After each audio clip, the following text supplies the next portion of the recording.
Hello সবাইকে, আমি নতুন একটা ভিডিও নিয়ে হাজির হয়েছি। আজকে আমি করব চিকেন বিরিয়ানি।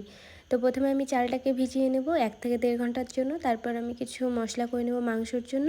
আর মাংসটাকে ম্যারিনেট করব নুন, হলুদ, জিরে গুঁড়ো, কাশ্মীরি লঙ্কার গুঁড়ো। তারপর সেই মশলাটা দিয়ে দেবো আর ওপর থেকে একটু সর্ষের তেল দিয়ে আমি ম্যারিনেট করে ওই আধ ঘন্টার মতো রেখে দেবো। তারপর আমি একটা কড়া বসিয়ে নেব। কড়ার মধ্যে তেল দিয়ে দেবো। তেলটা গরম হলেই আমি পেঁয়াজগুলোকে ছেড়ে দেবো এই বেরেস্তা করার জন্য। তো আমার বেরেস্তা হয়ে গেছে, আমি বেরেস্তাগুলোকে নামিয়ে নিচ্ছি। আর ওই তেলের মধ্যেই আমি টুকরো করা আলুগুলোকে ভেজে নেব। এই যে আমার আলুগুলোও ভাজা হয়ে গেছে। তো তারপর ওই তেলের মধ্যে আমি ফোড়নে দেবো গোটা গরম মশলা আর পেঁয়াজ কুচি। দেওয়ার পর আমি ওই ম্যারিনেট করা যে মাংসটা ছিল সেটাকে দিয়ে দেবো। আর কিছুক্ষণ নাড়াচাড়া করে আমি এটাকে সেদ্ধ হওয়ার জন্য ঢেকে দেবো। আর সেই মাংসটা সেদ্ধ হতে হতেই আমি আরেকটা কাজ করে নেব। তো আমি উষ্ণ গরম দুধ নিয়ে নিয়েছি, তার মধ্যে জাফরান, 1 ঢাকা কেওড়া জল, 1 ঢাকা গোলাপ জল আর 2-3 ফোঁটার মতো আতর নিয়ে আমি কিছুক্ষণের জন্য ভিজিয়ে রাখবো।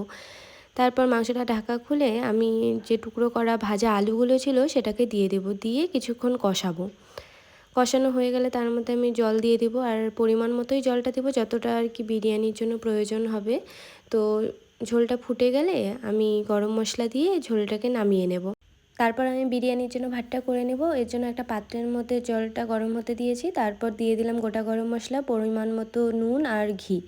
আর জলটা ফুটে এলেই তার মধ্যে আমি ভেজানো চালগুলোকে দিয়ে দেব।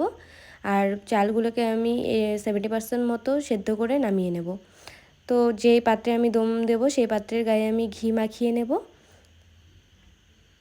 ঘি মাখানো হয়ে গেলে আমি নিচে লেয়ারিং করে দেব। আলু আর মাংসটাকে নিচে দিয়ে দেব। তারপর মিডিলে আমি রাইসটাকে দেব।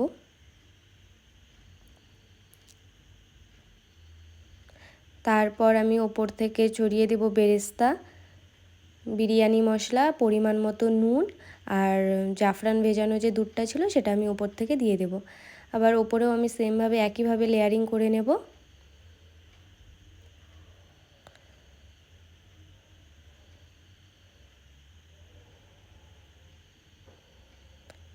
তার ওপর থেকে একটু ঘি দিয়ে দেব, তারপর ঢাকা দিয়ে দেব। তারপর একটা প্যান বসিয়ে প্যানটাকে গরম করে আমি বড় একটা পাথর চাপা দিয়ে দেব।